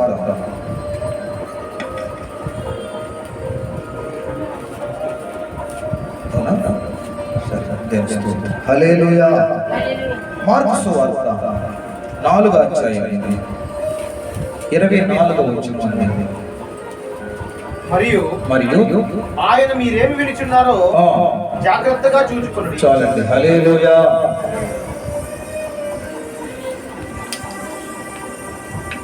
ఈనాటి దినాలలో క్రైస్తవులు చేయవలసిన మొట్టమొదటి ఏంటంటే ఆనాటి దినాల్లో దేవుడు కొంతమందికి కొన్ని జాగ్రత్తలు చెప్పారు, మనం ఇప్పటి వరకు చూసాం. మరి ఈనాటి దినాల్లో సార్వత్రిక సంఘము సిద్ధపడుతున్నప్పుడు ఏ విషయాల్లో జాగ్రత్తగా ఉండాలంటే మందిరములో ప్రవర్తన విషయంలో జాగ్రత్తగా ఉండాలి. రెండోది ఏ విషయంలో జాగ్రత్తగా ఉండాలంటే వినే విషయంలో ఎట్లా ఉండాలండి? వినే విషయంలో జాగ్రత్తగా ఉండాలి. చూసుకోవాలన్న అసలు ఏమి విన్నామని ఏం చేయాలండి? చూసుకోవాలి వద్దా? యేసు ప్రభు గారికి ఎంతమంది శిష్యులు అండి? 12 మంది. ఆయన ఒకసారి ఒక ముగ్గురిని ఎంట పెట్టుకుని ఒక కొండ మీదకి తీసుకుని వెళ్ళారా? అక్కడికి వెళ్ళినప్పుడు మిగతా 9 మంది కింద ఉన్నారు. అక్కడికి వెళ్ళినప్పుడు ఆయన రూపాంతరం చెందినప్పుడు వారి మధ్యలోనికి 2 సేవకులు వచ్చారండి. ఎవరండి? మోషే, ఏలియా వచ్చారు. మరి అప్పటి వరకు నడిపించిన సేవకుడిని విడిచిపెట్టేసి మోషే ఏలియా చూస్తున్నారంటే ఇప్పుడు సంఘాల్లో కొత్త భాషలు రాకూడదండి. కొత్త సేవకులు వచ్చి వాక్యం చెప్పకూడదా? అంటే వస్తే వాళ్ళు కూడా మందిరం కట్టేస్తావు, నువ్వు వాళ్ళు కూడా సంఘం కట్టేస్తావా? మరి నిన్ను రక్షణలోకి నడిపించి నిన్ను అనేక విషయాలు బోధించి అనేక విషయాలు తెలియపరిచినటువంటి యేసు ప్రభు పక్కన ఉండగానే యేసు ప్రభు అన్నారు, అయ్యా నీకో పర్ణశాల కట్టేస్తాం. ఏలో ఒక పర్ణశాల, మోసకు ఒక అంటే సంఘాలు కట్టేస్తారండి. ఎవరైనా కొత్త వాళ్ళు వస్తే ఏమండి? మందిరంలోకి ఎవరిలో తీసుకొస్తారు సేవకుడు వాక్యం చెప్పడానికి, బోధించడానికి. ఆయన ఏదో కొంచెం బాధ చెప్పాడని ఆయనతో ఎవరు ఇచ్చేస్తారు? ఆయన ఫోన్ నెంబర్ తీసుకుంటారండి. ఈ పాస్టర్ గారు వాళ్ళ ఫోన్ నెంబర్ లేదులేండి. ఏమండి? అప్పుడు ఒక స్వరం వినబడింది. చూస్తాను సార్, అది మార్కు సువార్త 9వ అధ్యాయం. ఆమా 9, 6. వారు మిగులు భయపడింది కనుక తాను చెప్పవలసిందేమో అతనికి తెలియలేదు. మేఘం ఒకటి వచ్చి వారిని కమ్మగా, ఈయన నా ప్రియ కుమారుడు, ఈయన మాట వినుడని ఒక శబ్దము మేఘములో నుండి పుట్టెను. హల్లెలూయా. ఏం చెప్తున్నాడు దేవుడు? ఒక స్వరం ఏమని చెప్తుంది? ఈయనే నా ప్రియ కుమారుడు. కాబట్టి ఎవరి మాట వింటారు మీరు? ఏలియా మాట కాదు, మోషే మాట కాదు. మీరేంటి ఇప్పుడు దాకా ఆయనతో తిరిగి ఆ ఊరు తిరిగి అక్కడ తిరిగి ఇక్కడ తిరిగి ఆ ద్రాక్షారసం నీళ్ళుగా మార్చి తాగేసి 5 రెట్ల 2 చేపలు అయితే తినేసి సముద్రం మీద నడిచేసి ఆ ఊరు తిరిగి సువార్త చెప్పేసి ఈ లోపల ఎవరో మధ్యలో 2 కొత్త వాళ్ళు వచ్చేసారని వాళ్ళతో పోతారు మీరు? వాళ్ళు వెనకాల తిరుగుతారా? వాళ్ళు కూడా మందిరాలు కట్టేస్తారు మీరు ఇంతో పాటు. ఎట్లా ఎట్లా కుదురుతుంది? అసలు ఎక్కడో చేపలు పట్టుకొని మిమ్మల్ని తీసుకొచ్చి సేవకు పిలిస్తే ఆయన వెంబడించకుండా ఆయన చెప్పింది అనుకోండా ఎట్లా ఏమి వినుచున్నావో చాలా జాగ్రత్తగా చూసుకోవాలి కదండి. యేసు ప్రభు అక్కడ ఉండగానే, నడిపించిన ఆయన అక్కడ ఉండగానే గుడి కట్టేస్తారండి, ఏళ్ళే కట్టేస్తారండి. ఉండొద్దండి, కొంచెమైనా ఉండాలి వద్దా? ఏం మాట్లాడుతున్నారో తెలియలేదంటారు కంగారులో. వాళ్ళు ఏదో మాట్లాడుకుంటున్నారండి. ఏం మాట్లాడుకుంటున్నారో తెలుసండి? చూస్తారా బైబిల్లో లోకోత్సవాలు వచ్చిన వాళ్ళు ఏం మాట్లాడుతున్నారో చూస్తారు. అంత మాత్రం గొప్పలు అయిపోతారండి. యేసు గారి గొప్పలు అయిపోతారండి. స్థానిక మాస్టర్ గారి కంటే గొప్పలు అయిపోతారా? రక్షణలోకి నడిపించిన ఎందుకంటే గొప్పలు అయిపోతారా? లోకోత్సవాలు 9వ అధ్యాయం తీసారమ్మా.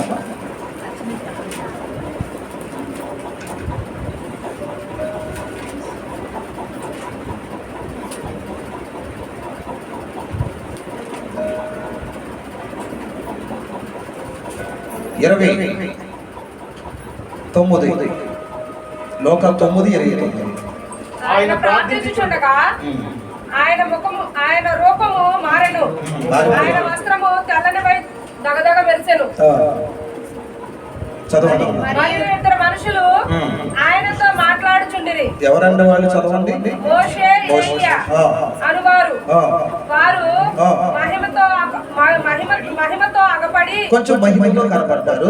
ఆయన యెరూషలేములో నెరవేర్చిపోవు నిర్గమనను గురించి మాట్లాడుకుంటున్నారండి. హల్లెలూయా. ఏం మాట్లాడుకుంటున్నారండి? మహిమతో కనపడ్డారంట. కొంచెం యేసు ప్రభు గారు మరి ఆయనతో కూడా కొంచెం మహిమ వచ్చేసరికి, జరగబోయే విషయాల గురించి మాట్లాడేసరికి యేసు ప్రభు కనపడట్లేదు. వీళ్ళకేగా యేసు ప్రభు కనపడట్లేదండి. అప్పుడు దాకా నడిపించిన ఆయన, అప్పుడు దాకా రక్షణకు తీసుకొచ్చి ఆ వాక్యం బోధించి, ప్రార్థన నేర్పించి, ఆ పాట నేర్పించి అన్ని చేసిన ఆయన కనపడట్లేదు. ఇక సడన్ గా వస్తారు మధ్యలో మెరుపులాగా. వాళ్ళు కావాలా సంఘానికి. ఏమండి ఇట్లయితే ఎట్లా కుదురుతుంది? ఏం చెప్తూ ఎవరి మాట వినాలి? మనం వినే విషయాలు ఎవరి మాట వినాలండి? ఈయనే నా ప్రియ కుమారుడు, ఈయన యందు నేను ఆనందించున్నాను, మీరు ఈయన మాటే వినాలి. హల్లెలూయా. ఈయన మాటే వినాలి కదండి. ఈయన మాట వినకుండా ఒకసారి ఒక మెరుపులా కనపడేసరికి, ఏ జరగబోయే విషయాలు చెప్పేసరికి ఏదో పాస్టర్ గారు వస్తాడు. ఇదిగో నీలో రోగం ఉందన కానీ పాస్టర్ గారు కనపడతాడు. దానికి పాస్టర్ గారు కనపడతాడు. అయ్యగారు నెంబర్ ఇస్తారా? సీక్రెట్ కి పిలిచి అక్కడ ఫోటో పెడతాడు. ఈ పాస్టర్ గారు ఎక్కడికి రాలేదు ఏంటని చెప్తే అక్కడ ఫోటో పెట్టింది, అక్కడ ఫోటో పెడతాడు. అమ్మ నీ ఒంట్లో కిడ్నీలో 2 రాళ్ళు అనగానే పాస్టర్ గారు కనపడు, సేవకుడు స్థానిక పాస్టర్ కనపడు. నెంబర్ ఏంటి? ఎందుకు నీ నెంబరు? కనకనపోగా. ఎందుకంటే ఏమి ఇచ్చున్నావు? నిన్ను ఈ యొక్క సేవకుడు నీకు ఏం బోధిస్తున్నాడు, నీ సేవకుడు ఏమి నేర్పించాడో చాలా జాగ్రత్తగా వినాలిగా, జాగ్రత్తగా చూసుకోవాలిగా. చూసుకోకపోతే ఎలాగండి? అసలు మన రక్షణకు నడిపించింది ఎవరు? అసలు మన మారు మనసు కారణాలు ఎవరు? అసలు విశ్వాసానికి కారణాలు ఎవరు? ఎవరు మనకు బాప్తిస్మం ఇచ్చారు? ఎవరు మన ప్రభువులో నడిపించారు? ఉండాలి కదండి. ఎవరెవరో వస్తారండి, ఎప్పుడెప్పుడు వస్తుంటారు. ఎప్పుడు నేనే చెప్తాను, ఏదైనా పాస్టర్ గారు తీసుకొస్తే ఎట్లా కుదురుతుందండి? ఎట్లా చేస్తే తప్పు కదండి.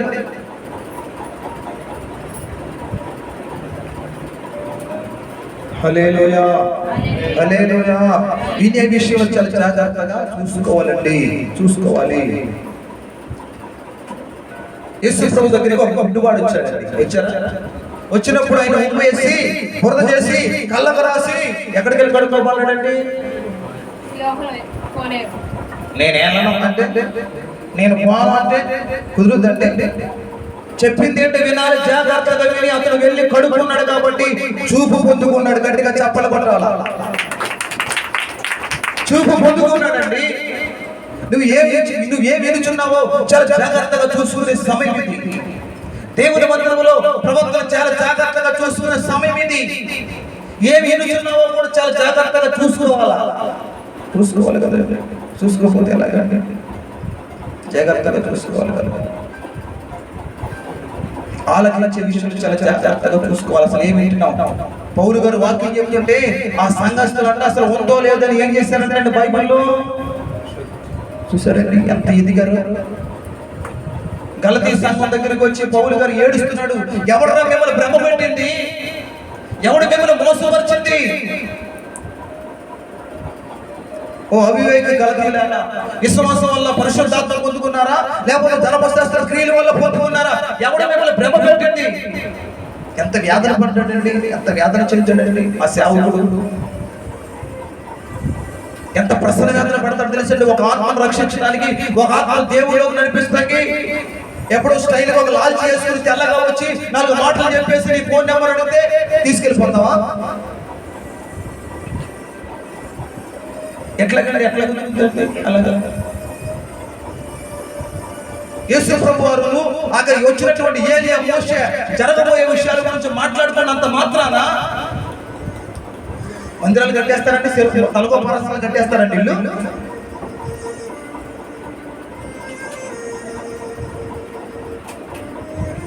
కట్టేస్తారండి. దేవుని స్వరం వినపడదు. ఏ పేతురు, ఇదిగో నా సేవకుడు చెప్పింది నువ్వు వినాలి. గట్టిగా చెప్పలు కొట్టాలి.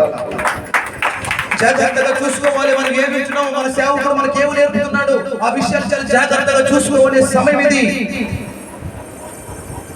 ఎత్తుకెళ్ళిపోతారండి, మోసపని చేస్తారండి. బైబిల్ ఏం చెప్తుందో తెలుసండి? ఇర్మియా గ్రంథం 9:4 వచనం. ఇర్మియా 9:4.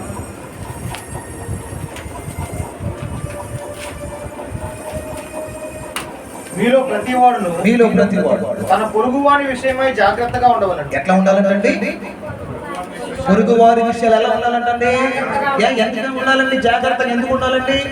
పొరుగు వారి విషయాల్లో చదవండి. ఎందుకు ఉండాలి? ఏ సహోదరునైనను నమ్మకుడి. అసలు నమ్మొద్దు. నిజముగా ప్రతి సహోదరుడును తంత్రగుట్టయి ఎట్లా వస్తాడంటే తంత్రగుట్టలు వేసాలు వేసుకుంటా వచ్చి తన సహోదరుని ముంచేస్తారండి. కాబట్టి ఏం చేయాలంటే ప్రతి పొరుగువాడును కొండెములు చెప్పుటకై తిరుగులాడుచున్నాడు. కొండలు చెప్పి తిరిగిలాడు. ఆ పాస్టర్ లాగా ఈ పాస్టర్ నేను పెద్ద భక్తుపరుడిని, నేను పెద్ద సేవకుడిని, మీ సేవకుడు వాక్యం చెప్పడం రాదు.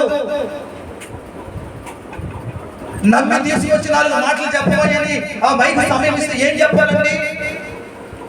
సంఘానికి ఉపయోగపడే విషయాలు, సంఘాన్ని బలపరిచే విషయాలు, ఆ సేవకుడిని ఉద్యోగపరిచే విషయాలు చెప్పాలి తప్ప ఏ విషయాలు చెప్పాలండి?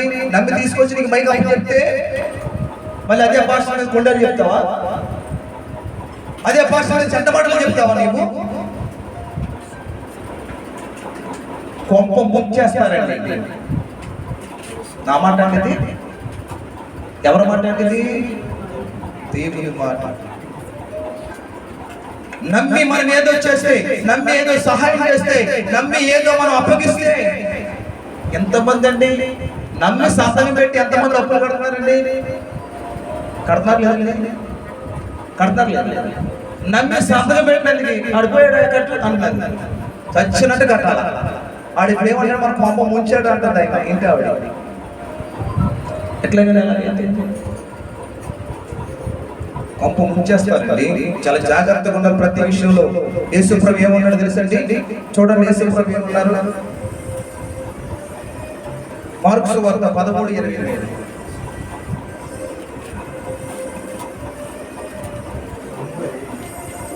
మార్కు 13:28. అంజూరపు చెట్టును చూసి మార్కు 13:28 అండి. మీరు జాగ్రత్తగా ఉండండి. ఇదిగో సమస్తమును మీతో ముందుగా చెప్పి. ఇదిగో సమస్తం మీకు ఎలా చెప్తున్నాను? ముందే చెప్తున్నాను కాబట్టి మీరు ఎలా ఉండాలి? ఇప్పుడు జాగ్రత్తగా ఉండాలి. ఎవరిని నమ్మకూడదు. ఎవరు నమ్మే రోజులు కదండి ఇవి. ఆడపిల్లల విషయాలు చాలా జాగ్రత్తగా ఉండాలి. తండ్రిగా, తల్లిగా, చిన్నపిల్లల విషయంలో, మగ పిల్లల విషయాల్లో, చుట్టుపక్కల వాతావరణం బట్టి ఎవరు నమ్మే రోజులు కాదు ఇవి. యేసు ప్రభు ముందే చెప్పాడు ఏమని? జాగ్రత్తగా ఉండండి, ప్రతి మనుషుడి విషయంలో చాలా జాగ్రత్తగా ఉండాలి. ఆయనకు అనుభవం ఉందండి. 12 మందితో పాటు వాడు తిరిగి ఏం చేశాడండి చెప్పాలా? నాకు తెలిసి 3 అయితే ఇవాళ. హల్లెలూయా. ఏమైందండి? యేసు ప్రభువుని ఎప్పటి యేసు ప్రభువునే తండ్రి ఏమో యేసునేమో అన్నలు ఎలా ఉన్నారు, యాగశమ్మలు చూస్తున్నామని పంపిస్తే వాళ్ళు ఏం చేశారండి? సొంత తమ్ముడండి. ఆస్తుల కోసం తల్లిదండ్రులు చంపిన వాళ్ళు లేరండి, భార్యను చంపేసిన వాళ్ళు లేరండి, భర్తను చంపేసిన భార్య లేదండి, పిల్లలు చంపేసిన తల్లిదండ్రులు లేరండి. ఆడపిల్ల పుట్టిందని ఒక తల్లి అంటే తీసుకెళ్లి సింకులో పడేస్తాడు, సబ్జెక్ట్ ట్యాంక్ లో పడేస్తాడు. వాటర్ ట్యాంక్ లో ఆడపిల్ల పుట్టిందండి. ఎంత ఘోరమైన పరిస్థితులు, నమ్మే పరిస్థితులు లేవండి వాళ్ళ. ప్రతి వారి విషయం ఎలా ఉండాలండి? ఈ పిచ్చిదానికి తెలియదు ఒక మెసేజ్ పెట్టి నువ్వంటే నాకు ప్రాణం అంటే ఈ పిచ్చి తల్లిదండ్రులు కూడా విడిచేసి అన్నట్టే నువ్వు చేస్తాడు. అప్పుడు తెలిసి వస్తుంది. అప్పుడు తల్లిదండ్రులు కనపడరు పిచ్చిదానికి.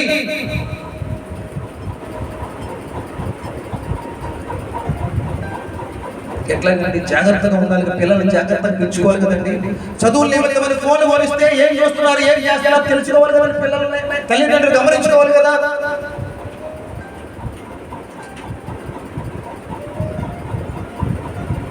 అబ్రహాము భార్యను ఎప్పుడు పెట్టుకుని వెళ్ళేటప్పుడు ఏం చెప్పాడమ్మా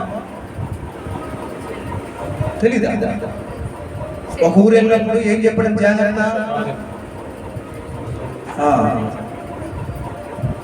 అమ్మా నువ్వు నా సహోదరిని చెప్పు, లేకపోతే నన్ను లేపేస్తారు. జాగ్రత్త చెప్పాడు లేదా? భార్య చెప్పాడు లేదా? గమనించుకోవాలిగా మన భార్య యొక్క నడవడికి ఎట్లా ఉంటుంది, భర్త యొక్క నడవడికి ఎట్లా ఉంటుంది, చూపులు ఎలా ఉంది, ఆలోచనలు ఎలా ఉన్నాయి, ఎట్లా మారుతున్నాయి రోజు రోజుకి. ఏంటో తగ్గిపోయింది ఈ మధ్య, పట్టించుకోవట్లేదు అంటే పిచ్చిది. ఫస్ట్ లో జిలేబీలు తెచ్చేవాడు, జాంగీలు తెచ్చేవాడు, పూతరేగలు తెచ్చేవాడు. ఇప్పుడు ఏంటి? మిరపగా బజ్జీలు కూడా తెత్తలా. మొత్తానికి ఏదో జరుగుతుంది. జాగ్రత్తగా భర్త నడవడి జాగ్రత్తగా. భార్య భర్తలు ఫోన్కి పాస్వర్డ్ ఎందుకంటే నాకు తెలగలుగుతాను. భార్య భర్తలు ఫోన్కి పాస్వర్డ్ ఎందుకండి? పిల్లలకి ఫోన్కి పాస్వర్డ్ ఎందుకండి? ఒక ఇంట్లో ఉన్నప్పుడు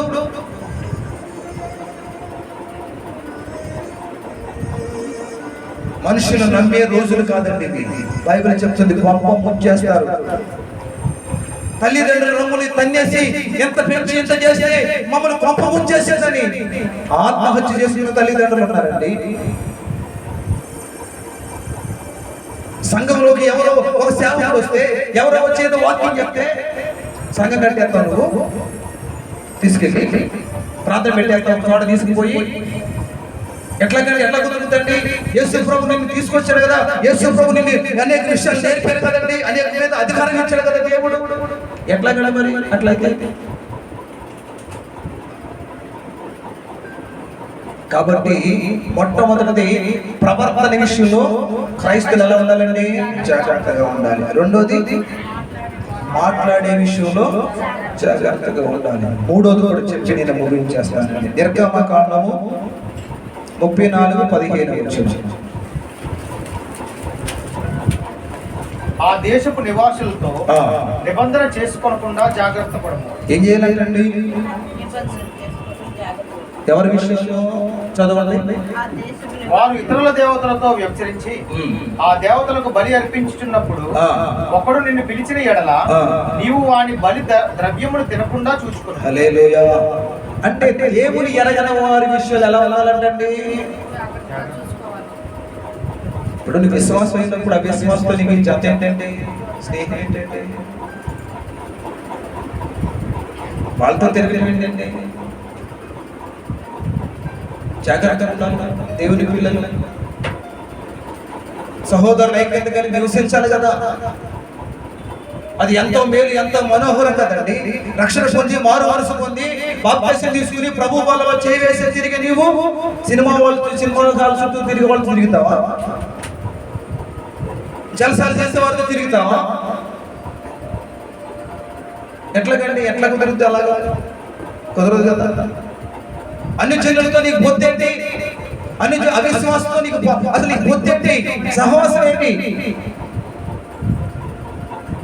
చేయకూడదు కదండి. జాగ్రత్త పడాలి కదా. జాగ్రత్త. మన స్నేహం ఎవరితో ఉందో చూసుకోవాలి కదండి.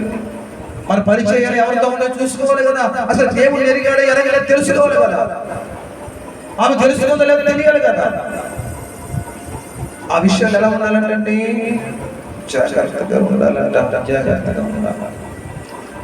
ఏబు గారు ఎంత జాగ్రత్తగా ఉన్నాడండి స్నేహితుల విషయాల్లో? ఉన్నాడా లేదా? ఎంత జాగ్రత్తగా ఉన్నాడో తెలుసండి. భార్య విషయం ఎంత జాగ్రత్తగా ఉన్నాడో తెలుసా? వచ్చేమందండి భార్య, దేవుడు దేవుడు అంట. స్నేహితులు వచ్చేమన్నారండి? ఏమంటే ఏమన్నాడు తెలుసండి? ఏబు గ్రంథం 13వ అధ్యాయం 13-15 చూడండి. ఇదిగో ఆయన నన్ను చంపినను, ఇదిగో ఆయన నన్ను చంపేసినా సరే నేను ఆయన కొరకు కనిపెట్టుచున్నాను. చాలండి, గట్టిగా చెప్పలు కూడా ఒకసారి.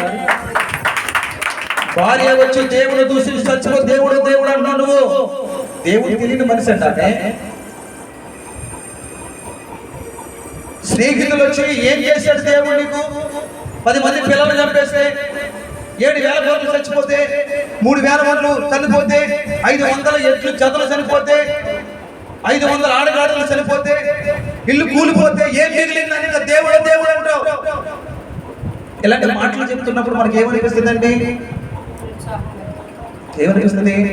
అన్ని జనులతో స్నేహం చేసి చెప్తారు. అన్ని జనులు మాట్లాడేవారు, దేవుడు ఎరగని వారు చెప్పే మాటలని ఏమేమాడు తెలుసండి? లాగి దౌడ మీద ఉన్నట్టు చెప్పాడు వారితో సమాధానం. ఏమని? ఇంకేమన్నాడండి? ఇక్కడ ఏమన్నాడు? నా దేవుడు నన్ను చంపేసినా సరే ఆయన మాత్రం విడిచిపెట్టడం. హల్లెలూయా, హల్లెలూయా. చంపేసినా సరే నన్ను చంపేనివ్వండి. ఇది దేవుని పిల్లలతో సహవాసం చేస్తే వచ్చే మాటలు వస్తాయండి. మరి పోతలేదు, మరి ఏంటో అయ్యగారు ప్రార్థన చేస్తారు కానీ బాధలేదు. గుడికి వచ్చిన పర్వాలేదు బాగుంది. అబ్బా ఏంటబ్బా మరి సంగతి అక్క ఎట్లా అంటే నీకు మంచి జరిగితే దేవుడు వెంబడిస్తారా? అన్ని చక్క పెడితే అన్ని చేస్తే దేవుడు స్తుతిస్తారా, ఆరాధిస్తారా? ఏమంటున్నాడండి? దేవుడే ఇచ్చాడు, దేవుడే తీసుకుని పోయిన, ఆయనకే స్తుతి కలుగును గాక, మహిమ కలుగును గాక. దేవుడు ఒకవేళ నన్ను చంపేసినా సరే ఆయన కొరకే కనిపెట్టుకుంటాను అన్నాడు. కాబట్టి దేవుడు 200 ఆశీర్వదించిన. గట్టిగా చెప్పబడ్డాడు. దేవుడు సిగ్గుపరచడమా? దేవుడు అవమానపరచడం ఏమీ లేదు కదండి. నిజంగా భార్యతో చెప్పిన మాట ఈయనుంటే, స్నేహితులు చెప్పినట్లు ఈయనుంటే, వాళ్ళతో సహవాసం చేస్తుంటే, ఎవరితో సహవాసం చేశాడో తెలుసండి ఆయన? చూద్దాం ఒకసారి ఎవరితో సహవాసం చేశాడు. ఏబు గ్రంథం 22-21.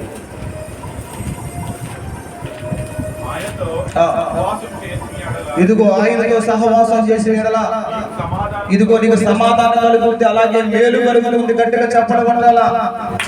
నువ్వు ఎవరితో సహవాసం చేయాలి? యేసుతో సహవాసం చేయి.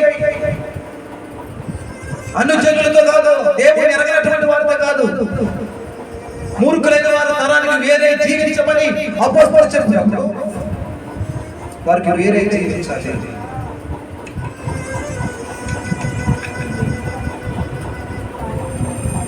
పర్లేదుగా, పర్లేదు. వాళ్ళు తగ్గిస్తారా? వాళ్ళు తగ్గించాలా? పర్లేదు.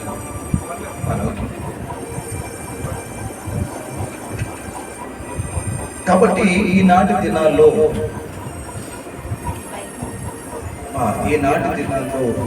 క్రైస్తవులు చేయవలసిన పని, క్రైస్తవులు తీసుకోవలసిన జాగ్రత్తలు, లాభాలతో దేవుడు చెప్పాడు నువ్వు మాట్లాడే విషయంలో, ఇశ్రాయేలుకి దేవుడు చెప్పాడు వస్తువుల విషయంలో, యెహోషువతో దేవుడు చెప్పాడు నీ సేవకుడు చెబుతున్న దాన్ని చేసే విషయంలో, మనోహ భార్యతో దేవుడు చెప్పాడు తినే విషయంలో, దావీదుకు చెప్పాడు యోనాతాను నా తండ్రి నేను చంపేయడానికి చూస్తున్నాడు జాగ్రత్తగా ఉండమని.